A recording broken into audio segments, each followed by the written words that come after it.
Hoy vamos a meternos de lleno con una de las ideas más potentes y la verdad más fascinantes de toda la ciencia, la evolución.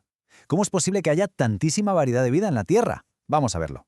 Si miramos a nuestro alrededor, desde lo más simple hasta la locura de diversidad que vemos hoy, todo, absolutamente todo, está conectado por una historia larguísima de cambio. La gran pregunta, la madre del cordero, es ¿cómo funciona este motor? ¿Cuál es el mecanismo detrás de esta transformación tan increíble? Venga, vamos a sumergirnos de lleno. Bien, para entender cómo funciona, primero necesitamos poner los cimientos. A ver, ¿de qué hablamos exactamente cuando decimos evolución? ¿Por qué no es tan sencillo como parece a primera vista? Si nos vamos al nivel más fundamental, al genético, la evolución no es más que un cambio en las proporciones de los genes dentro de una población a lo largo del tiempo. Y ojo, esto es crucial, no es que un individuo evolucione en su vida, no, es la población entera como un todo la que va cambiando poquito a poco, generación tras generación. Vale, pero ¿cómo sabemos todo esto? ¿Cuáles son las pruebas? Pues aquí la ciencia funciona como una gigantesca investigación de detectives. Se trata de ir reuniendo pistas de un montón de sitios distintos para construir un caso que sea, irrefutable. Y la verdad es que en el caso de la evolución, las pruebas son abrumadoras. Vienen de campos que no podrían ser más diferentes. De los fósiles, de comparar la anatomía de distintos animales, de la bioquímica más pura y dura, incluso del desarrollo de los embriones. Vamos a seguir cada una de estas pistas una por una. La primera pista, la más evidente quizá, nos la da el registro fósil. Es que son como fotografías del pasado profundo. Nos dejan ver especies que ya no existen, y lo que es más increíble, nos permiten seguir la pista de cómo unas formas de vida se transformaron en otras. Por ejemplo, ver la evolución de mamíferos terrestres a ballenas. Es alucinante. Y ahora, una de mis pistas favoritas, porque es súper elegante, la anatomía. A ver, ¿qué tienen en común el brazo de una persona, la pata de un gato o la aleta de una ballena? Pues aunque sirven para cosas súper distintas, comparten la misma estructura de huesos. Esto es un chivatazo en toda regla. Nos grita que todos hemos heredado este kit de montaje básico de un ancestro común. Y aquí la otra cara de la moneda que es igual de reveladora, los órganos análogos.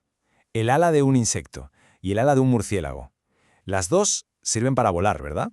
Pero si miras su estructura por dentro, no tienen nada que ver. Son completamente distintas. Esto nos enseña algo brutal, que la evolución, ante un mismo problema, puede llegar a soluciones parecidas por caminos totalmente independientes. Para que quede claro, la homología nos habla de herencia, de un pasado compartido, de un ancestro común. En cambio, la analogía nos cuenta una historia de convergencia, de cómo la naturaleza, por caminos distintos, acaba llegando a la misma solución. Y luego están estas pequeñas rarezas que todos tenemos, los órganos vestigiales. Piensa en el apéndice o en las muelas del juicio. Son básicamente reliquias, restos de estructuras que para nuestros antepasados eran útiles, pero que a nosotros ya no nos sirven para mucho. Son como ecos de nuestra historia evolutiva que llevamos puestos en nuestro propio cuerpo. Aquí la cosa se pone molecular. Si cogemos una proteína, como la globina, y la comparamos, es que los números hablan solos. Fíjate, compartimos un 95% de sus componentes con un mono, pero solo un 69% con un pollo. Nuestro propio ADN, nuestras proteínas, son como un libro de familia detalladísimo de nuestro parentesco evolutivo. Y esta imagen lo dice todo sobre la cuarta prueba, el desarrollo embrionario. A ver, fijaos bien. En las primerísimas fases es casi imposible distinguir el embrión de un pez del de un ave o del de un humano. Es que todos tenemos una especie de hendiduras branquiales y una cola en algún momento. Esto pasa porque todos arrancamos con el mismo plan de desarrollo básico, unas instrucciones genéticas que heredamos de un ancestro común de hace muchísimo tiempo. Bien, ya hemos visto las pruebas, el qué. Ahora vamos a la parte más emocionante, el cómo. O sea, ¿cuáles son las fuerzas, los motores, que de verdad están empujando este cambio evolutivo? Pues son principalmente 4 fuerzas que actúan a la vez. Por un lado, las mutaciones, que son la materia prima, la fuente de toda la novedad genética. Luego, la deriva genética, que es el puro azar. El flujo genético, que es la mezcla entre poblaciones. Y, cómo no, la famosa selección natural, el gran proceso de adaptación al medio. Lo de la deriva de genética es fascinante, porque mete el azar en la ecuación. Imagina que por una catástrofe, un incendio, una inundación, solo sobreviven unos pocos individuos de una población. Pues la genética de la siguiente generación dependerá de la suerte de quien sobrevivió, no de quién era el mejor o el más fuerte. A este fenómeno se le llama el efecto cuello de botella. Es la pura suerte. El flujo genético, por otro lado, es como si construyéramos puentes entre islas que estaban aisladas. Cuando un grupo de individuos migra de una población a otra, se lleva sus genes consigo. Esto lo que hace es mezclar la baraja genética y muchas veces introduce nuevas variantes que pueden ser muy útiles, aumentando la diversidad y la capacidad de adaptación de todos. Y aquí llegamos al gran motor, la idea central de Darwin, la selección natural. El concepto, en el fondo, es de una simpleza brutal, pero es potentísimo. A ver, en cualquier población, los individuos son diferentes, hay variación. Algunos de esos rasgos dan una pequeña ventaja para sobrevivir y reproducirse en un entorno concreto. ¿Qué pasa? Pues que esos individuos, lógicamente, dejan más hijos, y esos hijos heredan esos rasgos ventajosos. Generación a generación, la población entera, poco a poco, se va adaptando como un guante a su entorno. Ahora vamos a imaginar todos estos motores que hemos visto, el azar, la migración, la adaptación, pero no actuando durante unos años, sino durante millones y millones de años. El resultado ya no es solo que las especies cambien, es que pueden llegar a dar lugar a especies totalmente nuevas.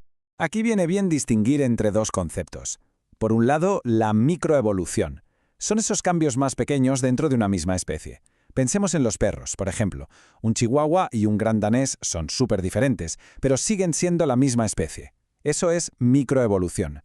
Y por otro lado, la macroevolución, que ya son los grandes saltos, los que dan lugar a grupos completamente nuevos, como la aparición de las aves a partir de los dinosaurios, casi nada. A este proceso de crear especies nuevas se le llama especiación. ¿Y cómo pasa esto? Pues muchas veces todo empieza con una barrera física. Una cordillera que se levanta, un río que cambia su curso, algo que aísla a dos poblaciones. Con el paso de muchísimo tiempo, cada una va a su bola, evolucionando por separado, adaptándose a lo que le toca. Y llega un punto en que son tan distintas que si se volvieran a juntar ya no podrían reproducirse. Y voilà, ha nacido una nueva especie. Claro, una idea tan potente como esta no surgió de la nada, de un día para otro. Fue el resultado de un desarrollo científico larguísimo y fascinante, una idea construida, como se suele decir, sobre hombros de gigantes. A principios del 19, Lamarck fue de los primeros en proponer una teoría completa, aunque se equivocó en su mecanismo, aquello de que se heredaban los caracteres adquiridos. El gran salto, el cambio de paradigma, llegó en 1859, cuando Darwin y Wallace, cada uno por su cuenta, presentaron la selección natural, y ya en el siglo XX, cuando se descubrió la genética, sus ideas se unieron a las de Darwin para formar lo que llamamos la teoría sintética, que es la base de todo lo que entendemos hoy. Y esto nos lleva a un punto final que es clave y que muchas veces se entiende mal. Todo se resume en esta idea. Sobrevivir no es una cuestión de ser el más fuerte o el más listo, es una cuestión de adaptabilidad. La capacidad de responder a un entorno que no para de cambiar. Esa y no otra es la verdadera clave del éxito en la evolución. Y con esto cerramos el círculo. La evolución no es algo que pasó hace millones de años. Está pasando ahora mismo, en cada ser vivo del planeta. Es un proceso que no tiene fin. Y eso, claro, nos deja con una pregunta fascinante en el aire. En un mundo que los humanos estamos cambiando a una velocidad de vértigo, ¿cuál va a ser el siguiente capítulo en la increíble historia de la vida?